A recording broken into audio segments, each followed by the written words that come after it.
renforcer l'administration burundaise en termes de gouvernance financière, gestion de la performance, en apportant des appuis techniques aux trois institutions emblématiques de l'administration publique burundaise, telles que l'École nationale d'administration, l'Institut supérieur de gestion des entreprises et la Cour des comptes, est l'objectif global du projet PAGEF. Ce projet d'appui à la gouvernance économique et financière au Burundi va se dérouler pendant 15 mois et va coûter un montant de 2 milliards comme l'a annoncé l'ambassadeur de France au Burundi. C'est un projet d'appui, comme vous l'avez dit, à la gouvernance économique et financière, dans lequel on va travailler avec trois institutions burundaises, l'ENA Burundi, l'ISGE et la Cour des comptes.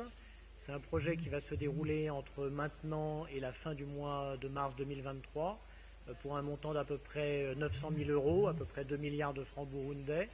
Et donc l'idée, c'est de renforcer les capacités de ces trois institutions, notamment en faisant des formations de formateurs, en accordant des bourses et puis aussi en finançant des équipements pédagogiques qui seront utiles à ces trois institutions.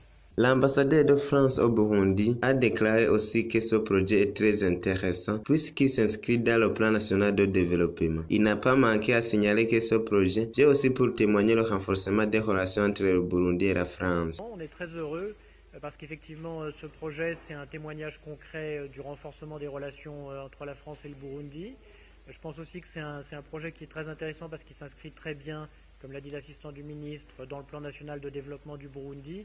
Et nous, c'est ce qu'on souhaite faire ici au Burundi, c'est travailler dans le cadre des lignes directrices qui ont été définies par le président Ndayishimiye et par le gouvernement du Burundi et voir dans quelle mesure on peut contribuer à ce que ce plan national de développement et ce que les réformes qui ont été lancées par le président Ndayishimiye puissent être des succès.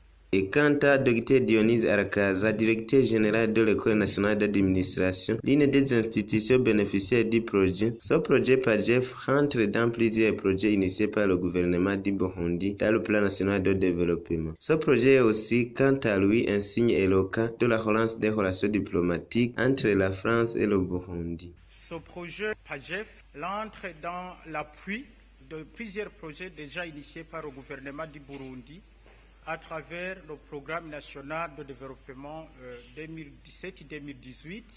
L'importance ou la valeur ajoutée, c'est que, bien sûr, c'est pour question aussi de relance et de réchauffement, comme ça a été souligné, des relations diplomatiques entre nos deux pays respectifs, la France et le Burundi.